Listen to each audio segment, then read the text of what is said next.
La vida, a veces, nos pone a prueba de las formas más crueles e inesperadas. Nos enseña con una dureza implacable que la sangre no siempre garantiza la lealtad, y que el corazón de un padre, que ha latido toda una vida por el bienestar de su hijo, puede ser roto por la misma mano que un día ayudó a sostener cuando daba sus primeros pasos. Esta es la historia de Arturo, un hombre que lo dio todo, que sacrificó sus sueños y su juventud por su único hijo, solo para recibir a cambio la más amarga y helada de las traiciones. Un abandono que lo dejó a merced de la tormenta, pero que también sembró la semilla de una justicia inevitable. El aire en la pequeña casa de Arturo estaba cargado de una tensión tan densa que podía cortarse con un cuchillo.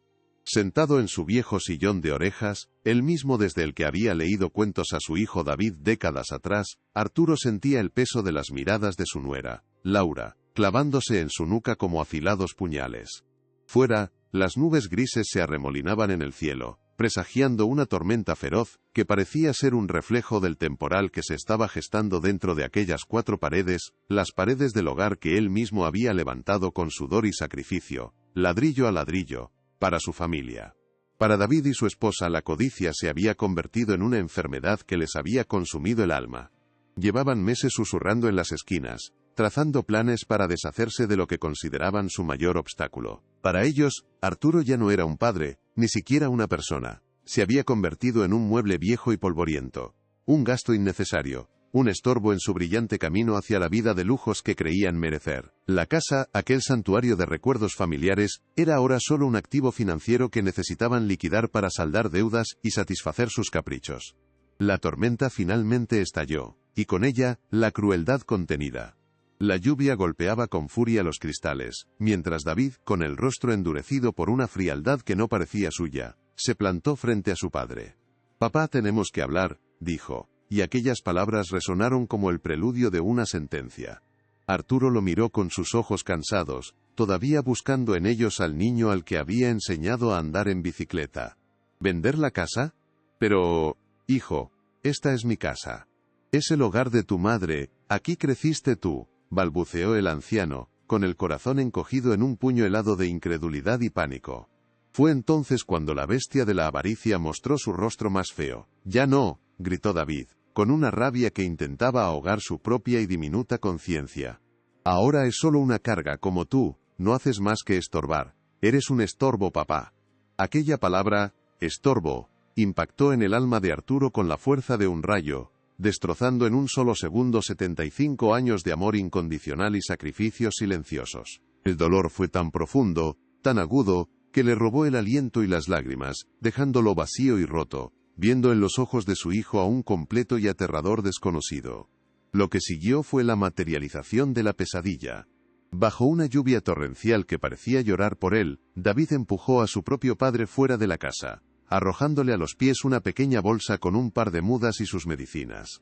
«David, por favor, hijo, no me hagas esto. No tengo a dónde ir», suplicó Arturo, con la voz rota por el llanto y el frío cortante. Pero David, con el rostro impasible, simplemente respondió: «Hubieras pensado en eso antes de volverte una carga». El portazo atronador fue el sonido final, el punto y final a una vida de entrega, dejando a un anciano temblando, empapado, y con el corazón hecho pedazos en la más absoluta soledad.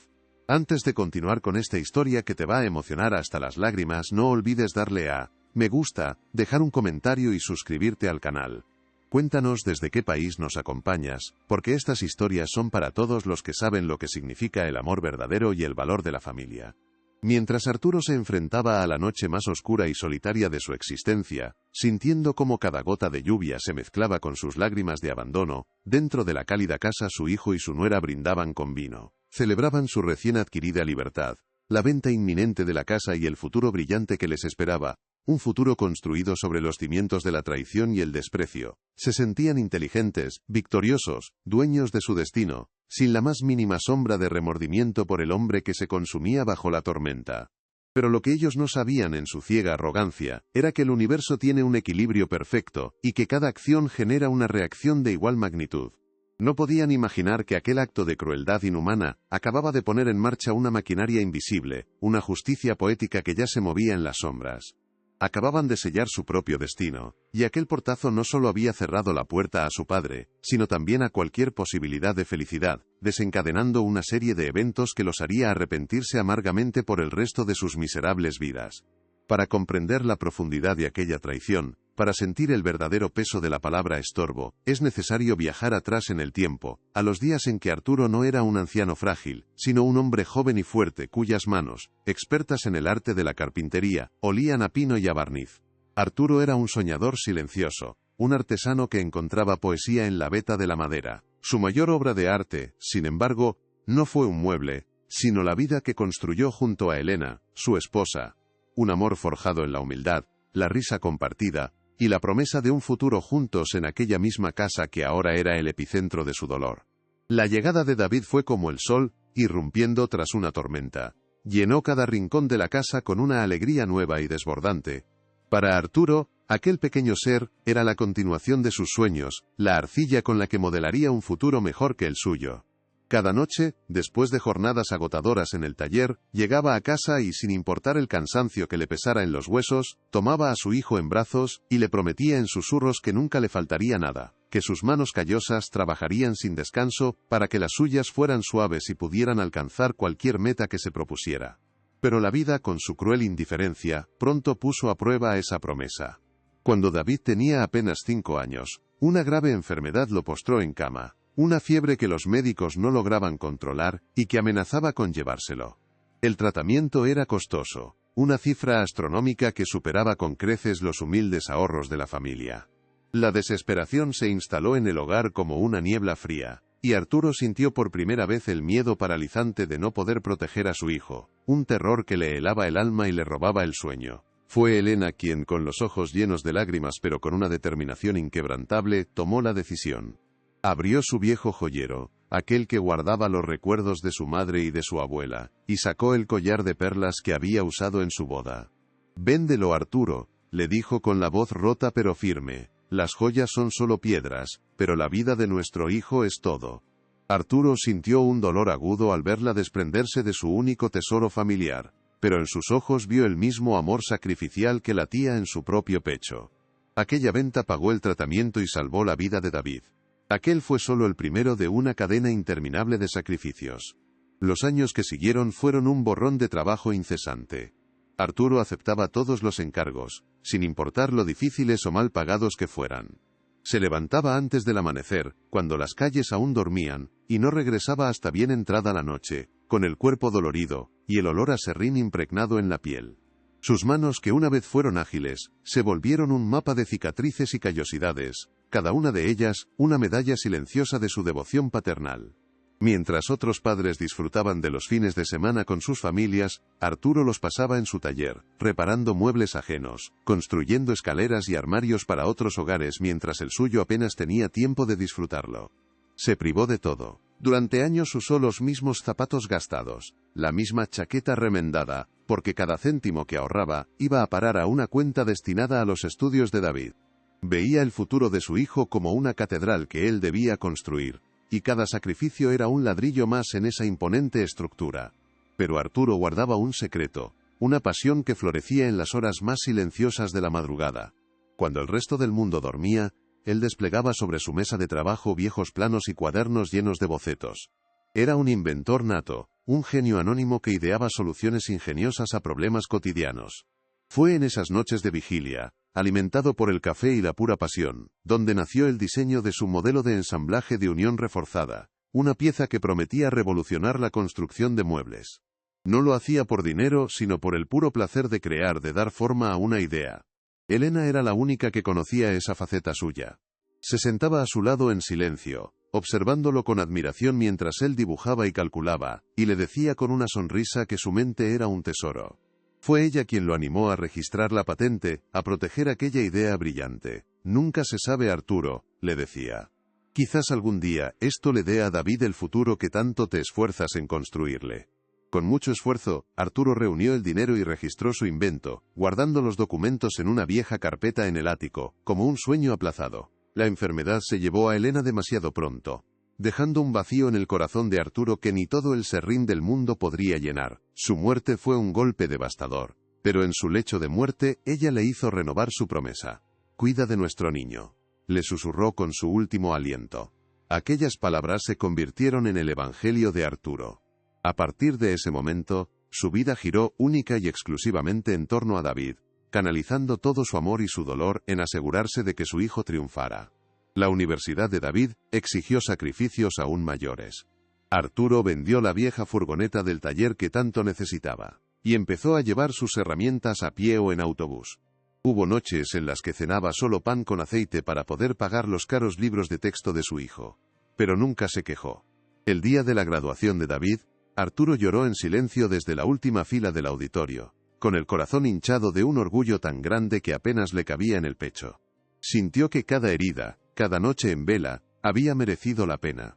El cambio comenzó de forma sutil, casi imperceptible, el día que David le presentó a Laura.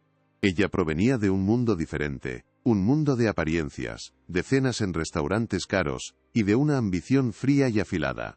Desde el principio, Laura miró a Arturo con una condescendencia mal disimulada, como si fuera una reliquia de un pasado vergonzoso.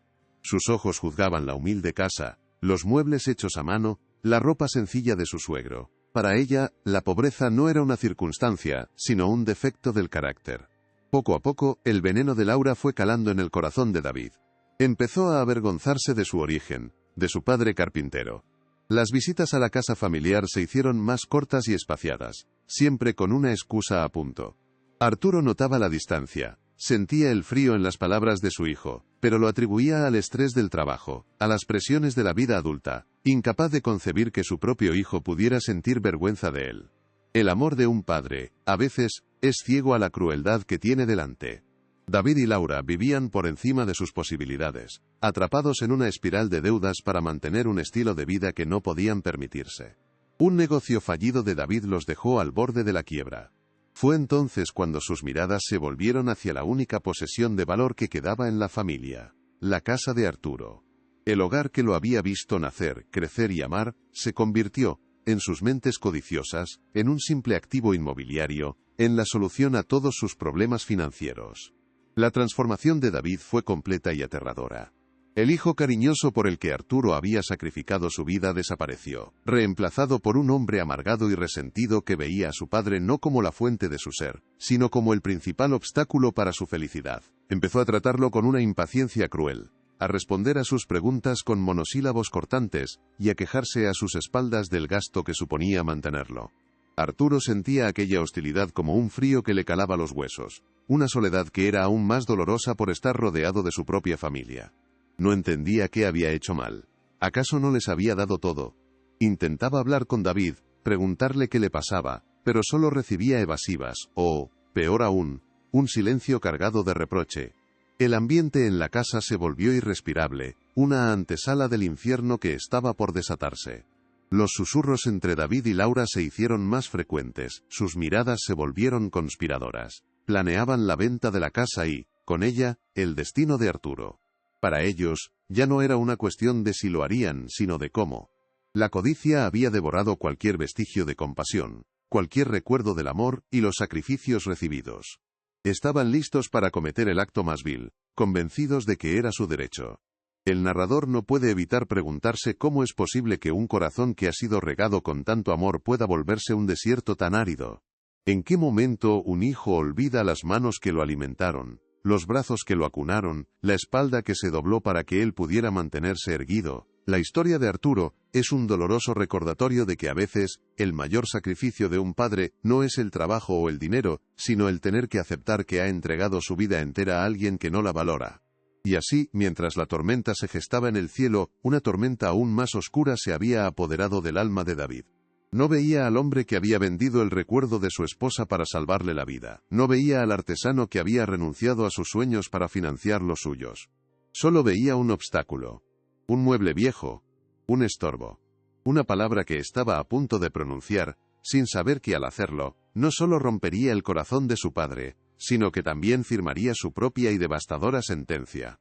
La palabra resonó en el silencio que siguió al grito, un eco venenoso que pareció quebrar algo dentro de Arturo: estorbo. No fue un insulto, fue una sentencia de muerte para el alma. En ese instante, Los 75 años de su vida se contrajeron en un único punto de dolor insoportable, un dolor que no provenía de sus huesos cansados ni de su corazón fatigado, sino de la certeza de que el niño por el que había sacrificado hasta su último aliento lo veía ahora como un objeto inútil, un trasto viejo que debía ser desechado.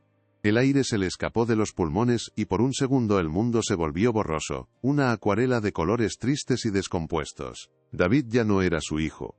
El hombre que estaba frente a él era una cáscara vacía, un extraño con el rostro de su niño pero con los ojos de un depredador. Su mirada, antes llena de admiración y cariño, era ahora un abismo de fría determinación, un reflejo de la codicia que su esposa Laura le había inyectado directamente en las venas. Ella observaba la escena desde el umbral de la cocina, inmóvil, con una media sonrisa de triunfo en los labios, como una reina contemplando la ejecución de un enemigo. Era la arquitecta de aquella crueldad, y David, su obediente verdugo. Con una fuerza que Arturo no reconoció, David lo agarró del brazo y lo arrastró hacia la puerta. El anciano apenas opuso resistencia. Su cuerpo, debilitado por la edad y ahora paralizado por el shock, se sentía como un muñeco de trapo. «Hijo, por favor. ¿Qué haces?», logró balbucear, pero su voz era un susurro ahogado, un sonido patético, que se perdió en la creciente furia de la tormenta que azotaba el exterior. Cada paso hacia la puerta era un desgarro, la ruptura violenta de un vínculo que él creía sagrado e irrompible. En el umbral, con el viento helado y la lluvia entrando a ráfagas en el hogar que había sido su santuario, David le arrojó a los pies una pequeña bolsa de lona. Dentro, de forma casi insultante, había un par de mudas de ropa, su cepillo de dientes y el frasco de las pastillas para la tensión. Era todo lo que quedaba de su vida, el resumen miserable de décadas de amor y sacrificio, todo empaquetado en una bolsa que parecía destinada a la basura. Aquel gesto fue más humillante que cualquier grito, una declaración de que su existencia entera cabía en la palma de una mano y no valía nada. Con las lágrimas mezclándose con las gotas de lluvia que ya le empapaban el rostro, Arturo hizo un último y desesperado intento. Se aferró al marco de la puerta, sus nudillos blancos por la tensión, y miró a los ojos de su hijo, buscando un último vestigio de humanidad. «David, por favor. Hijo, no me hagas esto. No tengo a dónde ir», suplicó con la voz rota por un sollozo que le partía el alma. Era el grito de un náufrago a punto de ser engullido por el océano, la última llamada de un padre a un hijo que ya no podía oírle. Pero la respuesta de David fue una losa de hielo que cayó sobre su corazón y lo partió en 1000 pedazos. Sin una pizca de emoción en su rostro, con una frialdad que helaba la sangre, le dijo las palabras que sellarían su destino para siempre. «Hubieras pensado en eso antes de volverte una carga». No había ira en su voz, solo un desprecio absoluto, una indiferencia calculada que negaba cualquier lazo, cualquier recuerdo, cualquier amor que hubiera existido entre ellos. El portazo que siguió fue atronador. Un sonido seco y brutal, que resonó en la calle desierta como el disparo final de un pelotón de fusilamiento. Para Arturo, aquel sonido no fue solo el cierre de una puerta, fue el fin de su mundo. Se quedó allí, inmóvil, en el porche, mientras la lluvia torrencial caía sobre él con una furia implacable, como si el propio cielo llorara por la injusticia que acababa de presenciar. La luz cálida del interior se extinguió para él, y la casa, su hogar, se convirtió en un monumento a la traición. Mientras el anciano se consumía bajo la tormenta, dentro, su hijo y su nuera brindaban con una botella de vino caro que habían guardado para una ocasión especial. Celebraban su victoria, la eliminación del obstáculo que se interponía entre ellos y su brillante futuro de lujos y caprichos. No sentían remordimiento, solo el alivio de haberse quitado un peso de encima. Pero lo que no sabían, en su ciega arrogancia, era que aquel portazo no solo había condenado a Arturo a la soledad, sino que había activado un mecanismo invisible de justicia que ya se movía en las sombras para destruirles. El shock inicial dio paso a un frío que no era solo el del agua helada. Era un frío que le nacía desde dentro, desde el epicentro de su corazón roto, y se extendía por sus venas como un veneno paralizante. Temblando incontrolablemente, Arturo se apartó de la puerta que ahora le resultaba extraña y hostil, y comenzó a caminar sin rumbo, con la mirada perdida en la cortina de agua que caía ante él. No sabía a dónde iba. De hecho, no había ningún lugar en el mundo al que pudiera ir. Cada paso era una tortura. Sus viejos zapatos, empapados, chapoteaban en los charcos, y el peso de su ropa mojada se le antojaba insoportable, como si llevara encima todo el peso de su pena. Las luces de las casas de sus vecinos brillaban a través de la lluvia, pequeñas islas de calor y seguridad en un océano de oscuridad. Podía imaginar a las familias dentro, cenando juntas, riendo, a salvo. Aquella visión de normalidad y afecto era una puñalada en su soledad, un recordatorio cruel de todo lo que acababa de perder. Su mente, en un intento desesperado por encontrar sentido a lo incomprensible, se convirtió en un torbellino de recuerdos. Vio el rostro de su esposa Elena sonriéndole desde el altar, el día de su boda. Vio las manitas de David aferrándose a su dedo por primera vez. Recordó las noches en vela a su lado cuando estaba enfermo, las incontables horas de trabajo en el taller para pagar sus estudios. ¿Cómo podía todo aquello haberse desvanecido? ¿En qué momento el amor incondicional que había sembrado había dado como fruto un odio tan desolador? El peso de su propio cuerpo se volvió demasiado. Sus piernas, que lo habían sostenido durante más de 7 décadas de trabajo duro, finalmente cedieron. Tropezó, no por un obstáculo en la acera, sino por el puro agotamiento de su alma. Cayó de rodillas sobre el asfalto frío y rugoso, y el impacto le envió una oleada de dolor que, sin embargo, era insignificante comparado con la agonía que sentía por dentro. Se quedó allí, arrodillado bajo el diluvio, una figura patética y rota. Finalmente, la última de sus fuerzas lo abandonó. Se derrumbó por completo, acurrucándose en la acera en posición fetal, como un niño que busca una protección que ya no existe. La lluvia seguía golpeándolo sin piedad, lavando las lágrimas de su rostro, pero no podía limpiar la herida de su corazón. Cerró los ojos, sintiendo que aquel era el final. En la oscuridad de su mente, solo había una palabra, repetida como un martillo: estorbo. Estaba dispuesto a dejarse llevar, a que la tormenta se lo tragara para siempre. Pero el destino, a veces, teje sus hilos de las formas más inesperadas. Justo cuando la conciencia comenzaba a abandonarlo, una luz cálida cortó la oscuridad. La puerta de la casa de al lado se abrió, y en el umbral apareció una figura menuda sosteniendo un paraguas.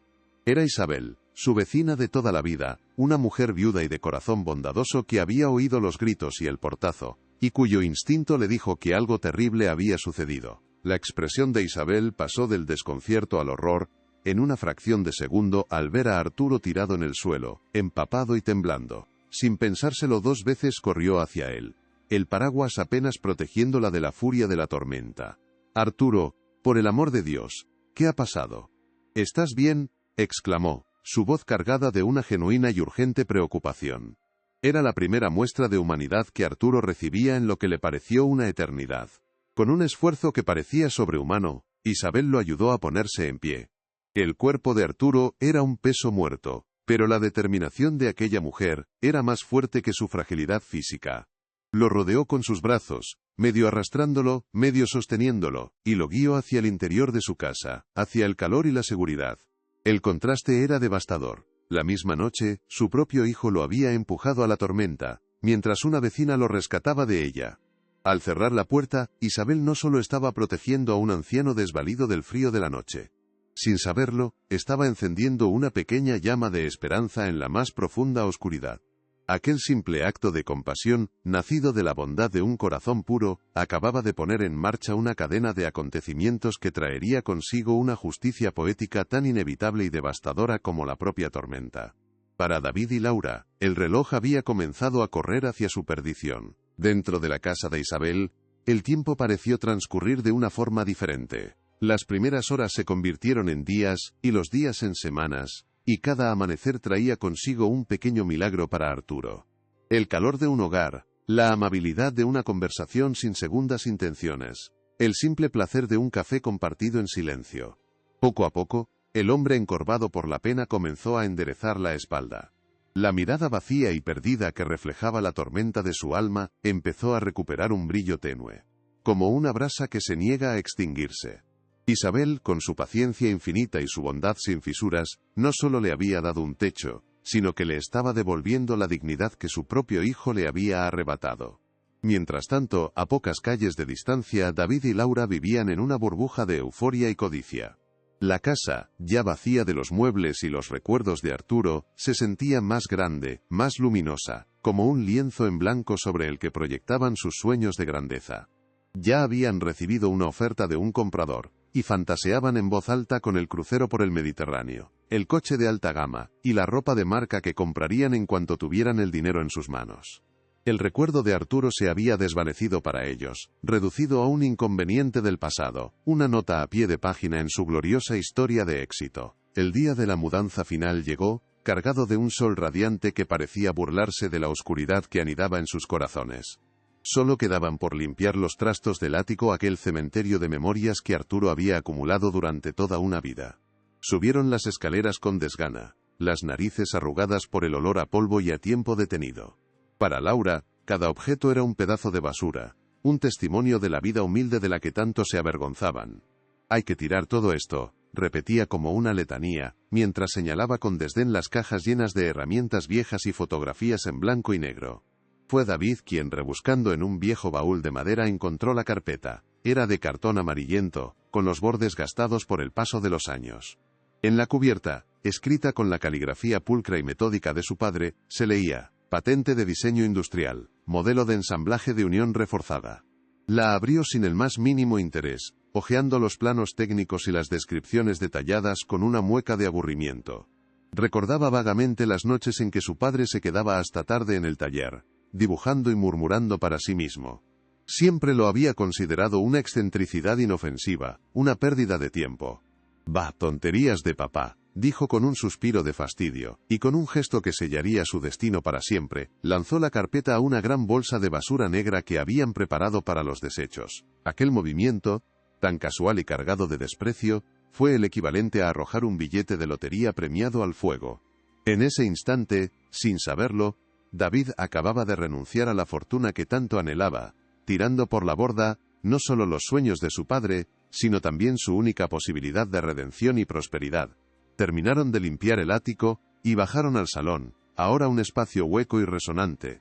Estaban a punto de cerrar la puerta por última vez, de dar el portazo definitivo a su pasado, cuando el timbre sonó con una insistencia que los sobresaltó. Era el cartero, un hombre joven con un uniforme impoluto que sostenía una tableta electrónica y un sobre grande y rígido. Era una carta certificada, dirigida a nombre de Arturo García. «Seguro que es otra factura o alguna notificación del ayuntamiento», masculló David mientras firmaba con un garabato impaciente. Se quedó solo en el umbral, con la carta en la mano. El sobre era de una calidad excelente, y en el remite figuraba un logotipo elegante y moderno: Innovacorp, seguido de una dirección en el distrito financiero más exclusivo de la ciudad. La curiosidad, más fuerte que su desinterés, lo impulsó a abrirla. Rompió el sobre con brusquedad y extrajo un único folio, doblado en 3 partes. Sus ojos recorrieron las primeras líneas, escritas en un lenguaje corporativo y formal que apenas entendía.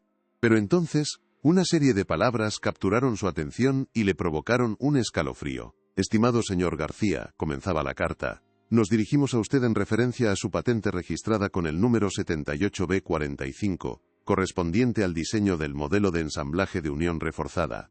El corazón de David dio un vuelco.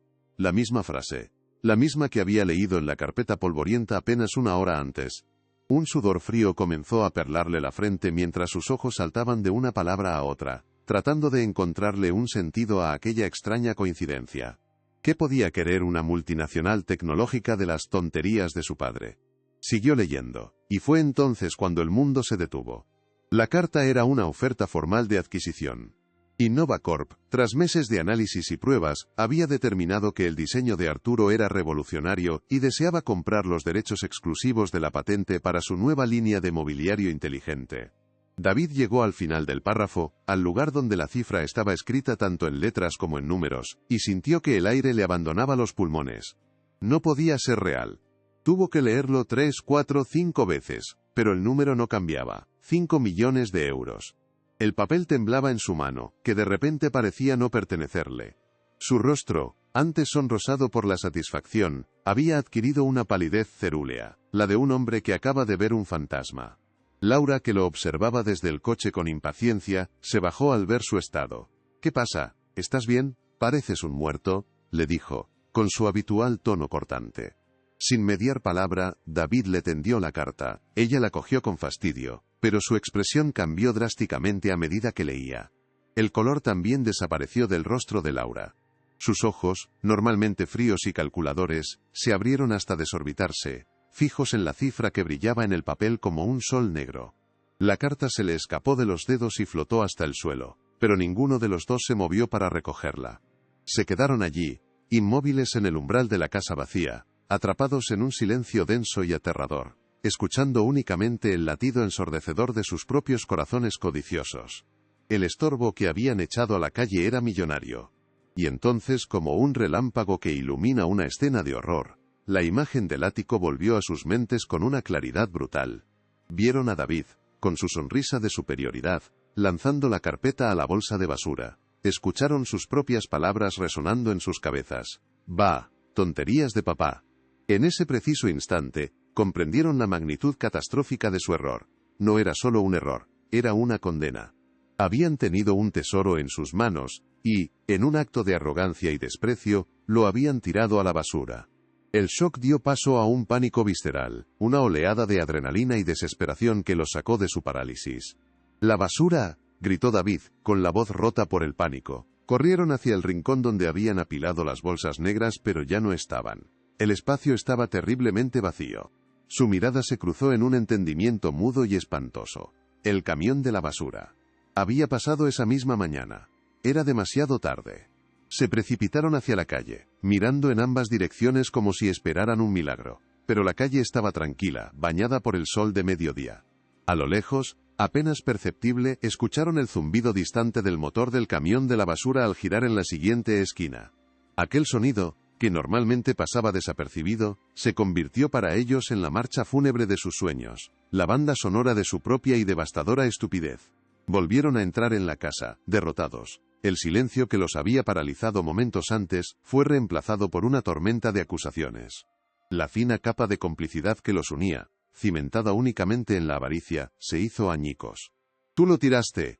Lo tenías en la mano y lo tiraste como si fuera un trapo viejo», le espetó Laura, con el rostro descompuesto por una rabia que era puro veneno. Sus ojos ya no lo miraban con admiración, sino con un odio profundo, el odio hacia el responsable de su ruina. «Tú me dijiste que tiráramos todo. Que todo era porquería», se defendió David, pero su voz sonaba débil, patética. Sabía que ella tenía razón, el desprecio había sido suyo. La decisión de considerar los sueños de su padre como basura había sido suya. Se apoyó contra la pared, deslizándose hasta el suelo, con la cabeza entre las manos. No sentía remordimiento por haber humillado a su padre. Sentía el dolor físico, agudo y punzante, de haber perdido 5 millones de euros. El narrador no puede evitar sentir una amarga satisfacción al observar esta escena. Es la justicia poética en su forma más pura. La codicia que los llevó a expulsar a un anciano a la tormenta era la misma que ahora los consumía en un infierno de recriminaciones y arrepentimiento. Habían construido su futuro sobre cimientos de crueldad, y ahora veían cómo todo su castillo de naipes se derrumbaba sobre sus cabezas, aplastado por el peso de un único folio de papel. Durante varios minutos, solo se escucharon sus sollozos de rabia y frustración. Parecía que todo estaba perdido. Pero entonces, a través de la niebla de su desesperación, un pensamiento se abrió paso en la mente calculadora de Laura. Una última y remota posibilidad. Se secó las lágrimas con rabia y miró a David, que seguía hecho un ovillo en el suelo. Sus ojos habían recuperado parte de su brillo depredador. «Arturo», dijo, y la palabra flotó en el aire cargada de un nuevo significado. Ya no era el viejo, ni el estorbo. Era Arturo, el titular de la patente. La única persona en el mundo que podía reclamar esa fortuna. David levantó la cabeza, entendiendo al instante. La desesperación en su rostro fue reemplazada por una nueva expresión. Una mezcla de esperanza febril y una determinación fría y depredadora. No lo necesitaban para pedirle perdón. No lo querían para enmendar el daño irreparable que le habían causado. Lo necesitaban como una llave. Era el instrumento que les permitiría abrir la caja fuerte que ellos mismos habían estado a punto de destruir. Tenían que encontrarlo. Tenían que encontrar a su padre, no para traerlo de vuelta al redil del amor familiar, sino para arrastrarlo a una notaría y obligarlo a firmar los papeles que los harían ricos. Se pusieron en pie, unidos de nuevo por un propósito común, su alianza de codicia temporalmente restaurada. Sus rostros eran máscaras de una falsa preocupación, ensayando las palabras de arrepentimiento, las lágrimas de cocodrilo que derramarían cuando lo encontraran.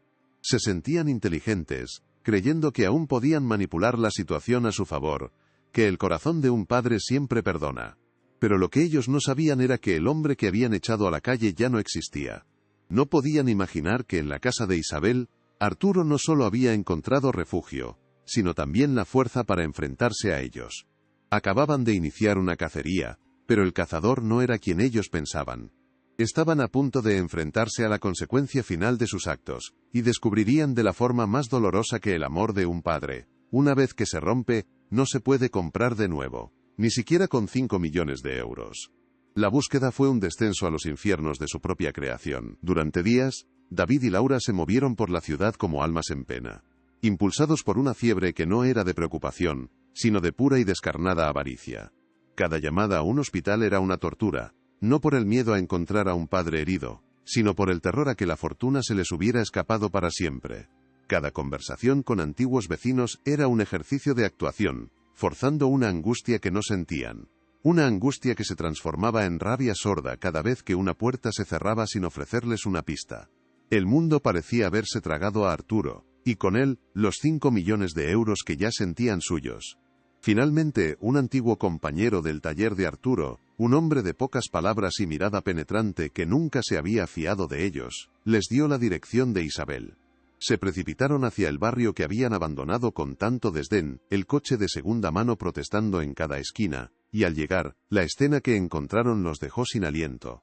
Allí estaba Arturo, en el pequeño pero cuidado jardín de Isabel, regando unos geranios con una parsimonia que los enfureció.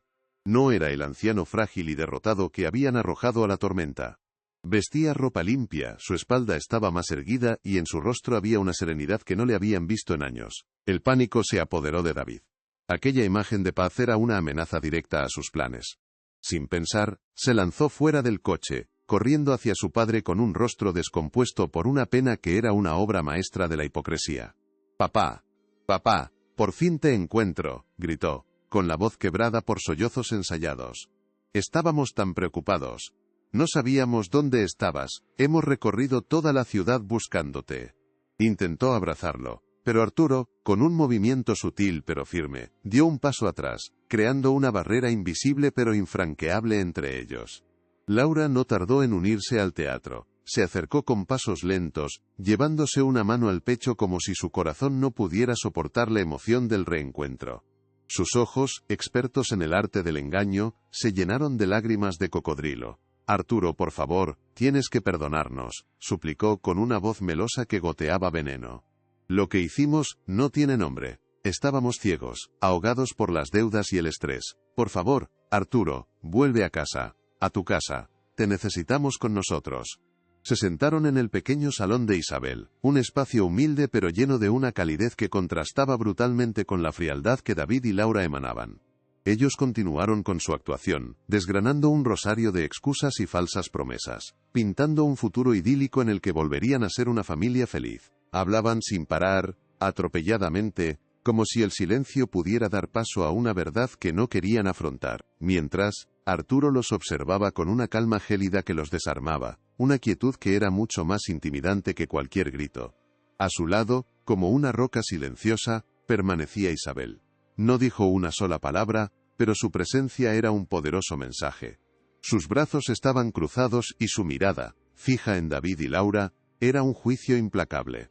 Era la guardiana de la nueva vida de Arturo, el escudo humano que lo protegía de los depredadores que habían vuelto para devorar lo que quedaba de él. Su silencio era un grito que decía: «Ya no está solo. Vuestra tiranía ha terminado». Finalmente, cuando la catarata de mentiras de sus verdugos pareció agotarse, Arturo habló. Su voz no era la de un anciano tembloroso, sino la de un hombre que ha tocado fondo, y ha vuelto a la superficie con una claridad aterradora. «La carta de Innovacorp también llegó aquí», dijo, y aquellas palabras cayeron en el centro de la habitación como una bomba de hielo. «Isabel me ayudó a leerla y a ponerme en contacto con un buen abogado. Lo hemos gestionado todo». El efecto fue instantáneo y devastador.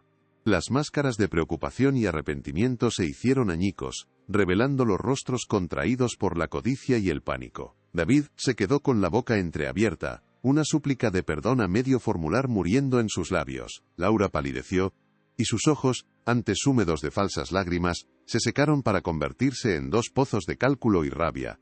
Habían sido descubiertos. Su teatro se había venido abajo con una sola frase. Arturo se puso lentamente en pie. y en ese movimiento había una dignidad recuperada que lo hacía parecer un gigante.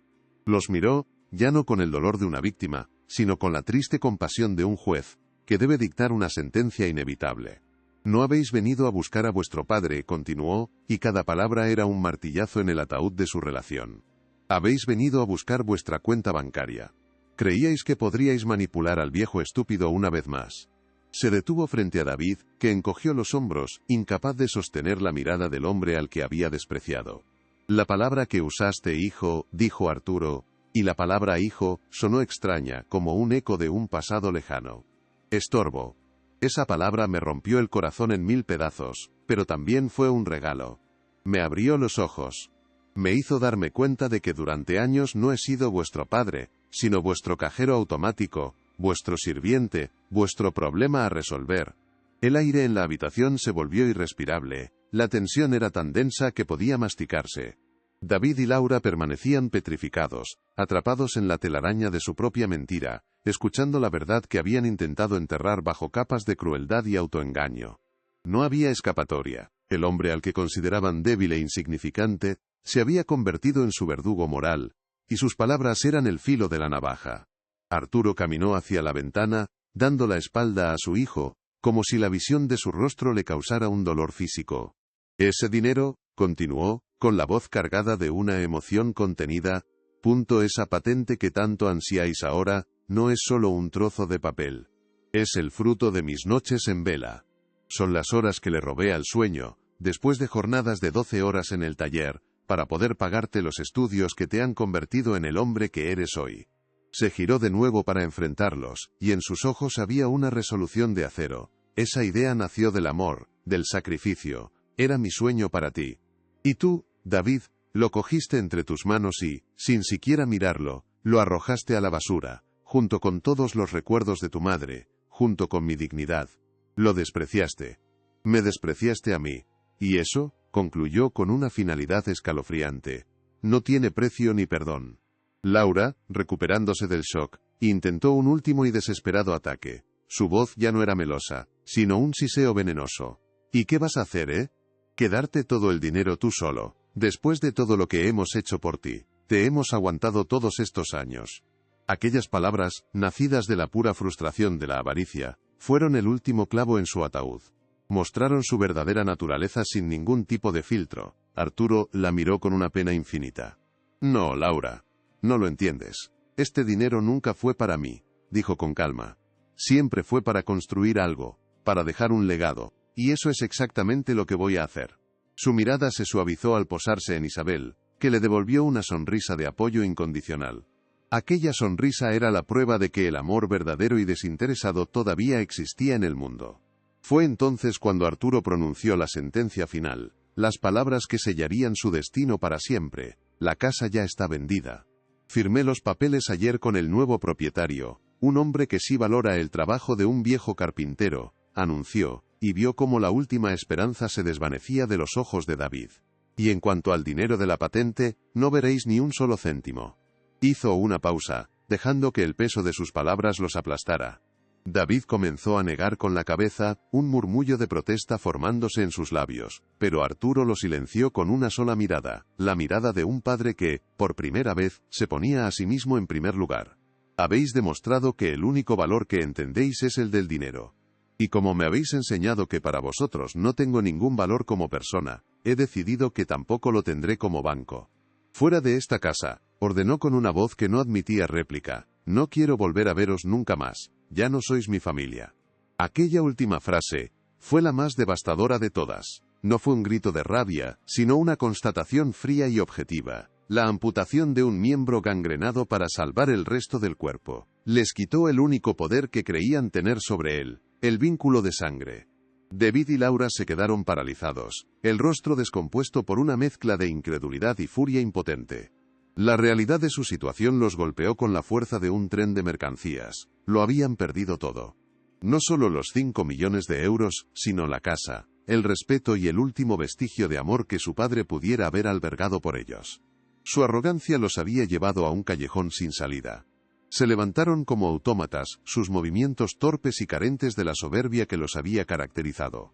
Al pasar junto a Arturo, David intentó decir algo. Quizás una última súplica, quizás un insulto, pero las palabras no salieron. Solo pudo emitir un sonido ahogado, el gemido de un animal atrapado en su propia trampa. No sentía pena por el padre que perdía, sino por la fortuna que se le escapaba. Salieron de la casa de Isabel, y volvieron a la cruda luz del día, que ahora les parecía hostil y acusadora. Se miraron el uno al otro, pero ya no había complicidad en sus ojos, solo un desprecio mutuo y amargo. Eran dos extraños unidos únicamente por el fracaso de su codicia. Su alianza, forjada en la crueldad, se había disuelto en el ácido de la justicia poética. Dentro, Arturo se sentó pesadamente en el sillón, el cuerpo temblando por la tensión liberada. Isabel se acercó y le puso una mano en el hombro. Él la cubrió con la suya y apretó con gratitud. Las lágrimas que ahora corrían por sus mejillas no eran de dolor, sino de liberación. Había cerrado la puerta a su pasado y por primera vez en mucho tiempo, podía mirar hacia el futuro. Un futuro que, aunque sin su hijo, estaba lleno de paz, dignidad y un nuevo propósito. La justicia había sido servida.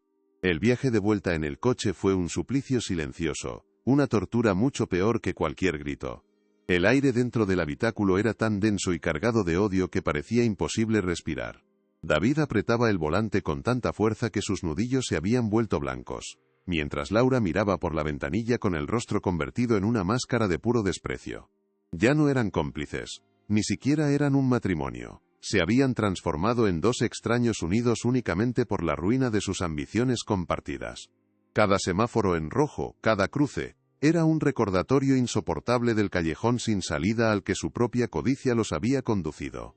En cuanto la puerta de su apartamento alquilado se cerró, la tormenta que habían contenido estalló con una furia devastadora. La primera acusación fue un siseo venenoso de Laura, que se giró para enfrentarlo con los ojos inyectados en sangre. Todo esto es tu culpa, eres un inútil, un débil, tuviste la fortuna en tus manos y la tiraste a la basura por tu estúpido desprecio. David por primera vez no se amilanó. La desesperación le dio una rabia que no sabía que poseía. Mi culpa, fuiste tú la que me metió el veneno en la cabeza día tras día. Tú convertiste a mi padre en un problema, en un obstáculo, tú eres la codiciosa, la que nunca tiene suficiente. La caída fue tan rápida como brutal. Sin el dinero de la venta de la casa, las deudas que habían acumulado durante años, se les vinieron encima como una avalancha. Los acreedores, que hasta entonces habían sido pacientes, se volvieron implacables. El banco les denegó cualquier tipo de refinanciación, y pronto llegaron las cartas de embargo. El coche de alta gama que tanto anhelaban se convirtió en una fantasía lejana, y el que tenían fue embargado. Su castillo de naipes, construido sobre cimientos de arrogancia y crueldad, se derrumbó con un estruendo que solo ellos podían oír. La humillación social fue quizás el golpe más doloroso para Laura. Los amigos con los que alardeaban de sus futuros viajes y de su inminente prosperidad, les dieron la espalda en cuanto los rumores de su ruina comenzaron a circular. Las invitaciones a cenar cesaron, las llamadas dejaron de ser devueltas. Se encontraron completamente solos, aislados en una burbuja de miseria y vergüenza, descubriendo de la forma más amarga que las amistades compradas con la apariencia de riqueza, se desvanecen en cuanto el dinero desaparece. El golpe de gracia a su relación llegó una tarde gris y lluviosa, casi como un eco irónico de la noche en que todo comenzó. Laura había hecho las maletas. No hubo lágrimas ni lamentos, solo una frialdad quirúrgica. Me voy, David, anunció, sin mirarlo a los ojos. Me casé contigo porque pensé que tenías ambición, que llegarías a algo. Pero me equivoqué. No eres más que el hijo fracasado de un viejo carpintero. Arruinaste tu vida y no voy a permitir que arruines la mía. El portazo que dio al salir fue el eco final de aquel otro que había condenado a Arturo, sellando ahora la soledad absoluta de su hijo. David se quedó solo, vagando como un fantasma por las habitaciones vacías de un apartamento que ya no podía pagar. La ausencia de Laura no le trajo paz, solo un silencio ensordecedor que amplificaba el sonido de su propio fracaso. Por las noches, la imagen de su padre no lo atormentaba por remordimiento, sino como un símbolo de su propia estupidez. No lloraba por el padre que había perdido, sino por los millones que se le habían escapado entre los dedos. Su miseria no nacía de la culpa sino del egoísmo herido, la forma más patética y duradera de sufrimiento. Así, la justicia poética completó su círculo perfecto. No fue una justicia de tribunales y sentencias, sino una mucho más profunda e implacable.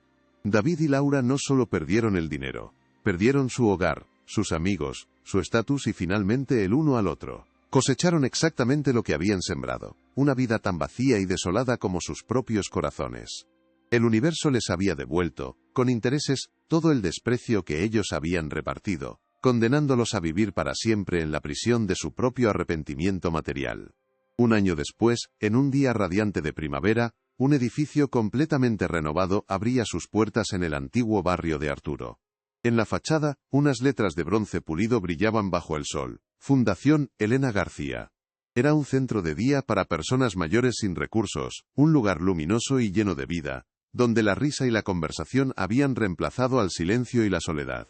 Arturo, vestido con una elegancia sencilla y con una sonrisa que le iluminaba el rostro, cortaba la cinta inaugural rodeado de nuevos amigos y del respeto de toda una comunidad. La fundación era la materialización del sueño de Arturo, el legado que había construido sobre las cenizas de la traición. No era un simple asilo, sino un hogar. Tenía un comedor donde se servían comidas calientes, salas de lectura, un pequeño taller de carpintería donde el propio Arturo enseñaba su oficio a quien quisiera aprender, y un jardín lleno de geranios cuidados con esmero. Su propósito era simple pero profundo: asegurarse de que ninguna otra persona se sintiera jamás como un estorbo en la última etapa de su vida. Arturo no era solo el benefactor, era el alma del lugar. Pasaba sus días allí, no como un director sino como uno más. Jugaba al ajedrez con antiguos albañiles, escuchaba las historias de viudas que, como él, habían conocido el amor verdadero, y reparaba con sus manos, ahora firmes y seguras, los pequeños desperfectos de un lugar que sentía más suyo que la casa que había perdido. Había encontrado una nueva familia, una mucho más grande y agradecida, que la sangre le había dado y quitado. A su lado, siempre discreta pero fundamental, estaba Isabel. Su amistad se había convertido en el pilar sobre el que Arturo reconstruyó su vida. Era su confidente, su consejera y su compañera en aquella aventura de generosidad. Juntos, habían transformado un acto de crueldad en una fuente inagotable de bondad, demostrando que incluso de la herida más profunda puede nacer la flor más hermosa. El amor que compartían no era de pasión, sino algo mucho más sólido, el amor nacido del respeto mutuo y de un propósito compartido. El narrador no puede evitar sonreír al contemplar esta escena.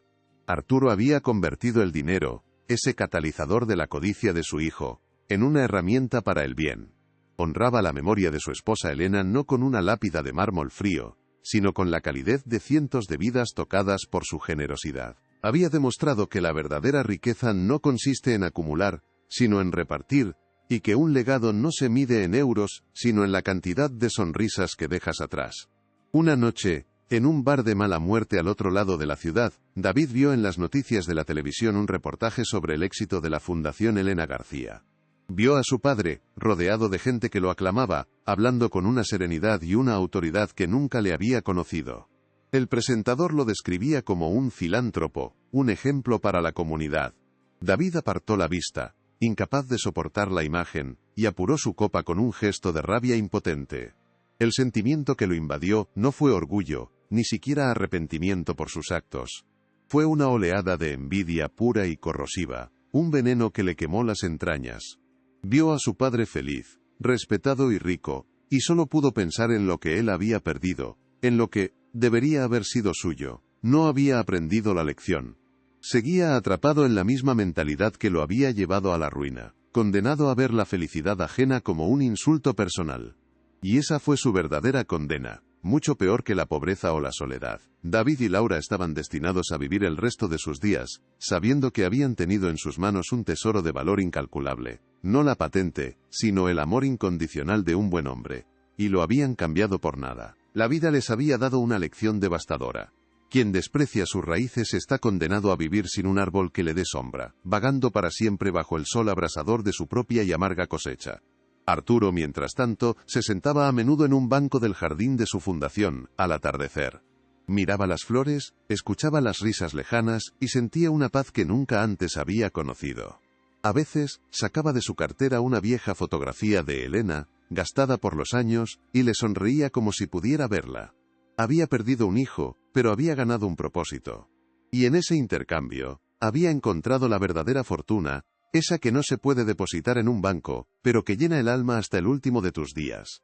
Y así, la balanza del universo encontró su equilibrio perfecto, no a través del estruendo de una venganza ruidosa, sino en el silencio de dos destinos opuestos. Mientras Arturo aprendía a respirar de nuevo en un mundo lleno de propósito y afecto sincero, su hijo y su nuera se ahogaban lentamente en el vacío que ellos mismos habían creado.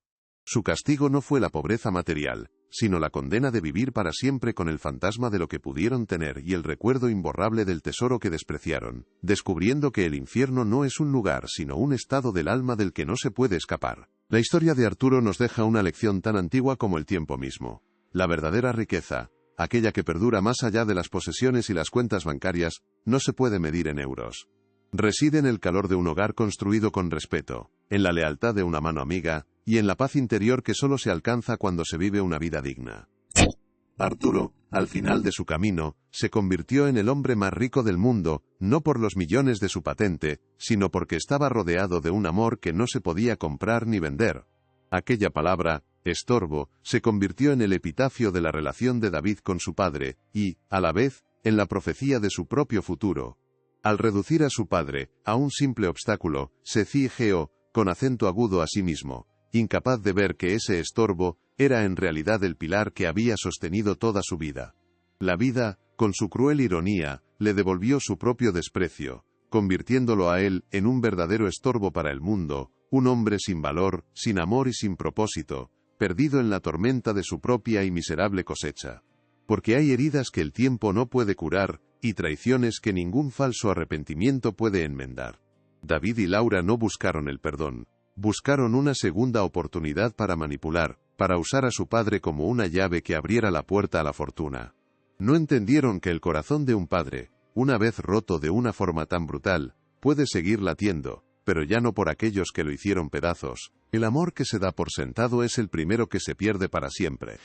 Esta historia es también un homenaje a las almas bondadosas como Isabel. Un recordatorio de que un simple acto de compasión puede cambiar el curso de una vida. En un mundo a menudo dominado por el egoísmo, fue la bondad desinteresada de una vecina la que encendió la luz en la más profunda oscuridad, demostrando que la verdadera familia no siempre es la que nos toca por sangre, sino la que elegimos, y la que nos elige en nuestros momentos más vulnerables. La lección final es clara y resonante: nunca desprecies tus raíces, porque el árbol que te da sombra hoy se nutre de ellas. El amor y el sacrificio de nuestros mayores son un tesoro que ninguna fortuna puede igualar. La codicia es un espejismo que promete un oasis en el desierto, pero que siempre conduce a una tierra árida de soledad y arrepentimiento. El verdadero legado que dejamos en este mundo no es lo que acumulamos, sino lo que damos. Al final, el karma o la justicia poética tiene una memoria infalible. Se asegura de que cada acción tenga su eco, de que cada palabra tenga su peso, y de que cada uno reciba, tarde o temprano, la medida exacta de lo que ha entregado. David y Laura sembraron desprecio y cosecharon miseria. Arturo sembró un amor incondicional y, aunque tuvo que atravesar la más oscura de las tormentas, al final cosechó un jardín lleno de paz, respeto y verdadera felicidad. Si esta historia ha tocado tu corazón, no olvides darle a me gusta y suscribirte a nuestro canal. Cuéntanos en los comentarios. ¿Crees en las segundas oportunidades? ¿Cuál ha sido la lección más importante que has aprendido con esta historia? Te invitamos a ver el siguiente vídeo que aparece en la pantalla, con otra historia emocionante que te llegará al corazón.